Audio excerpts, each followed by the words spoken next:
Hope you guys have been able to tune into some of the other great sessions this morning. We have a few more as well. Hi, Laura.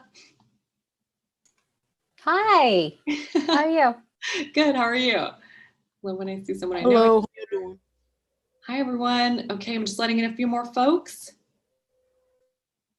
Okay, let's go ahead and get started. Just a couple of housekeeping things to go over today for all of you. Thank you so much for joining. This is a 30-minute interactive session. Holly's going to be presenting for about 15 or 20 minutes, but she's going to have plenty of time for Q&A at the end.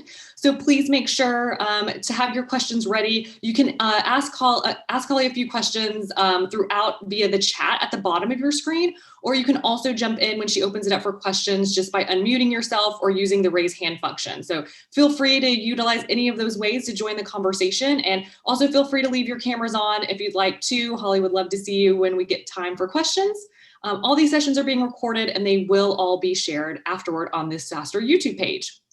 All right, Holly, without further ado, I'm excited to introduce the head of community at Venafi. And Holly, I will let you take it away. Sounds great. Well, welcome everybody. Thank you for coming to this roundtable session. I really like to use GIFs in my presentations, and so I wanted to put a GIF from Schitt's Creek into my presentation here, and then I realized that there is a Schitt's Creek GIF for every occasion, so things started going downhill really fast, and you'll see that. I got a little carried away, so if you haven't seen the show, I'm sorry. If you have seen the show, I'm sorry, but at least the topic that I'm covering is interesting, so we can have a pretty good time there. A little bit about me. I've been a community builder for about 10 years now. I've dedicated my whole career to being a community professional, and done a lot with SaaS companies as well. I was at Atlassian and built the Atlassian user group program, moved to Salesforce, and I was running the Trailblazer community there, which is MVP programs, user group program, online community. And then now I'm at Venafi. We are a security company that focuses on machine identity management, building a community there from scratch, which is really exciting to get back to my roots. And then also I've hired and led community teams focused on community management and community ops. We'll talk about that a tiny bit. So really experience runs the gamut there. And I'm really excited to share some of that knowledge with you today. Start with the what. You're here probably because you've heard something about community, or you know community, or maybe you know nothing about community. So what the hell is it? A lot of people define community in a completely different way. This is how I define it, especially for an enterprise company, a SaaS company. And that's a group of individuals connected through a network of platforms, programs, resources, and a shared set of values. These give your audience the power to build together, support one another, contribute to business goals, and find their paths to success alongside other members of your community. Don't say I didn't warn you that I got completely carried away with the GIFs, but this actually has a purpose, because I think this is very representative of a buzzing, thriving community. You've got lots of different characters and audiences, and they're all, getting what they want to out of the community. Some are getting help from each other, some are networking, some are making connections. Everybody kind of does their own thing and gets the value out of it and finds their purpose in the community. And you won't get everybody to do the same thing, and you definitely won't get everyone to do the same thing at the same time, but that's okay. That's what this is all about. Community is your people connecting to each other over a shared set of interests and values, and your company is the glue that sticks them together. I cannot stress how important this is. Community is not an opportunity for you to build, your connection or your channel with your customers or audiences. It's really about them connecting to one another. That's where they're going to see the value, and that's where you'll get the most value out of it too. It would just be another marketing channel otherwise. So really, really important to make sure that this is what you're focused on. Answer. All right, the who. Anybody can really be a part of your community. Think about all of your audiences. In the previous slides, I kept using words like people and audiences and not customers, because obviously a lot of people gravitate to customers first, but you have a lot of options when it comes to audiences in your community. Think about partners or developers that are building on your platform, thought leaders in your industry, kind of runs the gamut there. It's really anybody who cares about the work that you're doing. They're invested in the work you're doing and the problems that you're trying to solve. Now, would I say build for every single one of your audiences right off the bat? Absolutely not. That's a terrible idea. You need to prioritize the audiences that you want to work with, but it can really include everybody. And it's a good idea to include everybody because bringing your audiences together brings a lot of value to everybody in those audiences.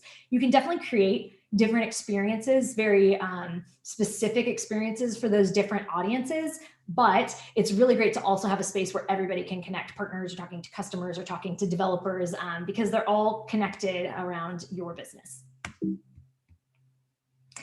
So I'm going to try not to spend a ton of time on the why, even though obviously I'm very passionate about why community is important. I'm going to stick to the facts here. Actually have a sip of water. So you can see there's ROI across your whole business. It touches every part of your business. You can see all of the different teams here in your organization and ways that they see value from community. Because of that, you have to be very thoughtful about where you put community in your organization. For me at Venafi, I report directly to our CEO, and that gives me the flexibility to build our community focus and our community goals tied to our top level business goals. You know, I think about the things we're trying to achieve as a business, the pain points that we're trying to solve, and being able to leverage the community for those different pieces is extremely important. And so, you know, if you put community in something like support or marketing, of course, your goals are going to be more, focused on those different teams because you're in the support team. So you're focused on, the things related to that or the marketing team. But if your top level goals, you really can bring the power of community up to what your company is focused on. And that doesn't mean you don't see value across the board for all of these things, but you get to prioritize your time and resources on the things that are going to matter most to the business. I want to dig into some numbers for a little bit. I've shared these before in different SaaSter event, but I don't think I can share them enough because they're pretty incredible. This is from a community that I used to lead. So driving growth and ROI, we saw for members of the community, 2 times more pipeline, 2 times bigger deals, 33% higher product adoption, and 3 times lower attrition. Then when it comes to support costs, there were 4,000 questions that were answered in the community, like in a community forum. 83% of those were answered by other members of the community. And we calculated that was $2 million a month in support savings. And, obviously for a community just starting or a small community, this is not going to be what you see. This is for a huge community, but it is something to strive towards. And so you can really see the impact here that the community had on our business. And then, of course, amplifying success for your audiences, whoever your audiences are. So we surveyed the members of our community, and 93% said they discovered new products and solutions in the community. 81% said they saw higher productivity in themselves because they were part of the community. And then 82% saw an increase in their ROI. They bought our product and the community helped increase that return for them. Community is an integral part of your business strategy. It's no longer a nice to have. It is a must have. I'll leave it at that. That doesn't need an explanation. All right, the win. I think you knew that I was probably going to go in this direction for the win, but it is time to do this now. It's table stakes at this point. Even if you are a small business, you're just starting out, you don't have to launch this huge community. You can start small, and that is actually the way I would recommend that you start. So think about ways and opportunities that you can connect your audiences to each other in a meaningful way, even if it's just a few people to start. And then you can start building with them, get their feedback on what you're building into the community because it's for them, right? So they'll be able to, participate in that. And when they do that, they will feel such a sense of ownership over that community that they will be your fiercest advocates in the community. And they will be the people that are engaging and recruiting people into the community because of that sense of ownership. So start building right now, even if it's small, even if you're, not even launched yet, there's a lot of opportunity there. Community is not going anywhere, y'all. It's been around for a long time, but now that we have proven, quantifiable, long-term success with community. Tons of companies are just so excited about it, can't get it fast enough, because you can see the examples out in the world of where community has been really impactful for business. When I started 10 years ago, those success metrics didn't really exist, and now they do. Everybody sees the value, or a lot of people see the value, so they're pushing forward with community. And then the pandemic came along also, and so all of these events that weren't happening, what were you going to do? There still need to be a way for your customers or your audiences to connect with each other. And that's where community came in a big way also. The community industry is booming now. We're seeing way more community products being built than I've ever seen, and way more opportunities, job opportunities for people in the community field. With that being said, community hiring is extremely competitive right now. I probably get 5 to 10 recruiters that reach out to me every month. And I don't see any I don't think it's going to slow down. The how. So I can't totally dig into the how, because there's a lot that goes into building a community. I've been doing it for 10 years and I still learn something new every day, but I will give you some tips for building a successful community. The first one's to hire an experienced community professional. I've seen so many businesses that make the mistake of just kind of adding community to somebody's already full plate, or hiring or promoting an executive that has zero community experience. It's very tricky, because it will slow you down, but it also puts you at risk, because there are a lot of parts of community that people need to know how to react to. And without expertise, it's just a bit of a more tricky situation. So thinking about that, if you are going to hire a head of engineering, would you hire someone that didn't have any technical expertise? No. Same goes for community. That expertise is extremely, extremely valuable. Now, I'm saying this right after I just went through a slide of saying it's very hard to hire for community right now.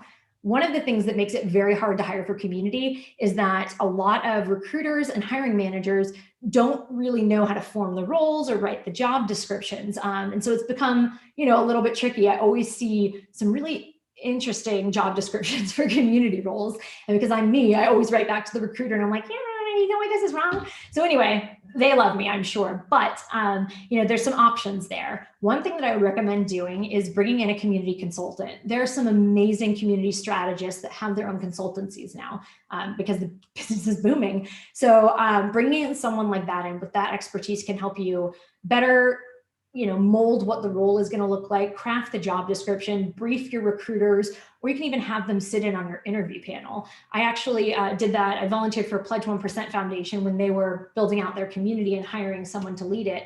Since they didn't have community expertise on their team, I was able to help with the job description and join for their interview panel. And it was great for me. And I think that it was really helpful for them as well.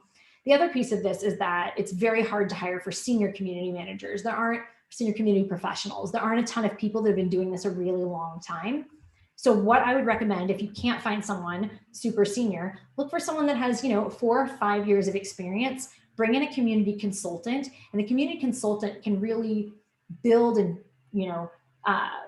drive the strategy and work with your hire who's going to execute on that strategy, and they can work on milestones together. It's a great opportunity for whoever you hire, because they're getting, this built-in career growth and this built-in learning. And then, community consultant can really, make sure that they're checking all the boxes along the way. So I think that's a really good option right now, since it's a little bit hard to come by, and there's some great community consultants out there.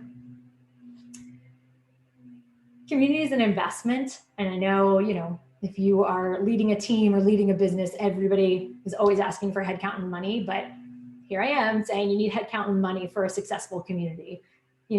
I'm not saying that when you first start community, you need to spend hundreds of thousands of dollars, because that is absolutely not true and a waste. But, as your community grows, you're going to have to keep adding to that investment, and you have to think about time, and you have to think about headcount, and you have to think about budget. It's not free.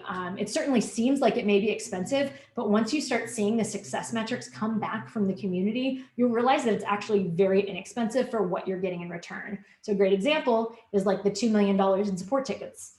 That's amazing a month. Or when I was at Salesforce, I ran the user group program, and we had 500 meetups that were happening every month all around the world. think for a second about how much money it would cost you or what you would have to do as a business to be able to have 500 events all around the world every single month. So it does seem expensive. Community platforms are expensive, hiring community professionals, you need to do all of this, but you are investing in the future success of your community. The other thing is something that I touched on, which is aligning your community goals with your top level goals. I think that's very important for you to see the best and most diverse success from community. Before you can even get there though, I look at goals in like two different buckets. First bucket is community health, and that is growth, engagement, community sentiment, all of these things around, is your community healthy? Is your community growing and thriving? And then the other bucket is the business goals. You can't even start to focus on the business goals until you've really focused in this area on the health goals. And it takes some time. You really have to build this foundation before you can look at business goals. And now as your community is building and growing, you might see some business, ROI, but that's not really where you want to focus. It's got to be over here, or you're not really setting yourself up for success. Before you can get people to, engage in the ways that bring you value, you have to get them to want to engage and get there in the first place. So very important. And then the next one is getting everybody on board. Your exec team needs to understand what community is, and they need to be able to speak about community, because building a community and running a community, it requires participation and it requires support from everybody at your company. And so making sure that they really understand it and that they're prioritizing it. Every team should have a goal that's shared with community across the board on the exec team, because there's other teams that you don't even think about that you really need to work with to build a community, like accounting or legal. And they have to be putting that, in their top level goals. So they're resourced appropriately for it. They know it's coming and they're planning for it too. Because what I've seen in the past is when those goals aren't prioritized or there's not exec level leadership support, all the community stuff always gets pushed to the back burner. Because if I'm on a marketing team and I've got these 6 things I have to do, and then, I help out with the community, I've got to focus on what my goals are set for. So it's very important that everybody's on the same page with that so you can get the support that you need across the business. Trust is really everything in a community, and building that trust is hard. And then if you lose that trust, it is very hard to earn that trust back. So, really be thoughtful about that as you're building your community. Part of that is, your tone with the community. Have a more casual tone than you do in all of your business communications. These are your people. You can be authentic with them. You can admit when y'all make a mistake or you need to fix something. Like, as long as you are open and honest and authentic with them, they will always advocate for you. They will hear you out, and they will be, your cheerleaders on the side too. So definitely keep this in mind, because it's one of the most important things that you can do. And, when I say that you could lose trust from your community, I think an example is that it's not like, you're running a marketing campaign, it doesn't work, so you pull back. You can't really just throw stuff out in the community and then pull it back, because people either invest in their time in whatever you've thrown out there, or they run into issues with it. So you have to be really, really thoughtful about that. It takes planning and being careful and time, once again. In the beginning, you have to expect to give a lot more than you get. The beginning stages of building a community are very high touch. Not everything is scalable in the beginning, but that's really important, because that's where you build your trust with your community. So you have to expect that you are going to give a lot, and it is going to take a while, but it will be worth it. You have to prove that there is value for the members of your community to be there and to give their time to your community before you'll really start seeing them, ramp up what they're doing in your community and giving back. Real quick on these, build with authentic intentions. Please do not build a community so you can sell or market at the people in your community. Like I said, you need to offer real value, or people are they're going to bow out. They have no interest in that. Next is folding your company values and culture into your community. This is really important. The foundation of any successful community is going to be intrinsic motivation, people that care about connecting, people that care about giving back. And the best way to influence that, obviously you can't create that, but you can influence it by bringing your company's values and culture into your community, because that's what's going to bring people together, is a shared set of values. When people are exemplifying those values in the community, call them out, reward them somehow. And it doesn't have to be swag. I have a whole other I won't go off on this tangent, but I have a whole other framework around community incentivization. And there's a lot that you can do. And most importantly, there's a lot you could do without buying them stuff. It's least important to them. And then of course, the last thing is have fun. Don't take yourself too seriously. These people are spending their personal time in your community, helping each other out, connecting with other people. Make it an enjoyable experience for them. Again, like, don't have to be so serious all the time. You can have a more casual tone. That's what people want. They want to have fun in this space. And then make sure that the space is welcoming too, and be very purposeful about how you think about diversity and inclusion in your community. Because if you want it to be a welcoming space, then you have to be very intentional about how you build your community and how you're thinking about making it a very welcoming and inclusive community for everyone. And gifts are pretty cool. So if you want to do that, that's cool too. I cannot get into this completely because we just don't have time. We definitely don't have time for that. But I just want you to kind of have a high level view of some of the things that it takes to get a community started. It is a crazy amount of work. And this goes back to resourcing it. And this goes back to knowing that it's going to take some time to build. So it's pretty clear when you look at this that you need time to build it and that you need the right resources and you need the right head count. So I recommend, if you really want to build a community, then you need to start with at least 2 people. It's really a good way to go. I mean, unless you're very small, that's not a hard and fast rule. But if you look at all of these things that have to happen, it's a little tricky to imagine them all being done by one person. And I have tried. It's tricky because if you look at the community like a product, then you've got the same person that is the product manager, that is fixing the bugs, that is supporting the product, HR team, marketing, building out the content. I could go on and on and on. So really thinking about bringing in at least 2 people to start. One person's really focused on strategy and success metrics, and then the other person is focused on executing on that strategy. There'll be crossover, of course, because when you're just building a community, everybody has to roll up their sleeves and really, get in there and moderate and all of that good stuff. But that's how you really will set yourself up for success, is really intentional and thoughtful about that. And again, this is like tip of the iceberg for what needs to happen to launch a community. And that's it. Voila, you have your community, right? No. Community is like planting a new garden. You need expertise, the right tools, thoughtful planning, and time for the seeds to grow before your garden will bear fruit.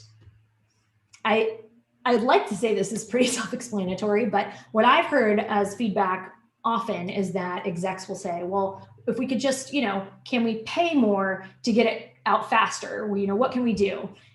I don't know if you've ever tried this, but I can't really throw a wad of money at a plant or send a Cash App payment and expect the tulip is going to grow because I threw money at the bulb, right? It's the exact same thing here. Sure, you maybe, there's some things that you could maybe do a little bit faster with more money, but you have to invest the time. It's not just going to magically appear. You can't spend more money to do it. You just have to be patient and let it grow and, care for it as it's growing as well. These are my top takeaways. Hopefully I'm doing okay on time. These are my top takeaways. I covered all of them in the previous slides, but just want to make sure that you can kind of get a look at them. And I know they're going to share all of these decks after today. So yeah, quick look at those. And then that's it. I wanted to save as much time as I could for questions, but really fast before we go to questions, you can follow me on Twitter. It's at Holly Firestone, or I share a ton of content on my blog, which is on Medium, and it's just Holly Firestone. But tons of community management content, hiring, leading teams, all that good stuff too. Whew, I know I was talking very fast, but questions are important. So let's get to it.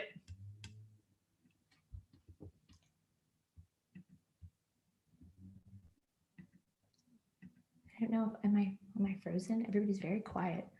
Hey, Holly, no, you're doing great. And we're okay to go over a little on time too. So everyone, please make sure this time is yours with Holly. So feel free to unmute yourself. You can turn your video back on and feel free to jump in or weigh in on the chat for any questions that you have for Holly.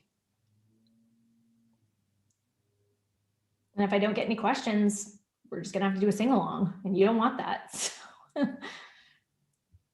Or I can tell you a story. Holly, I have a question.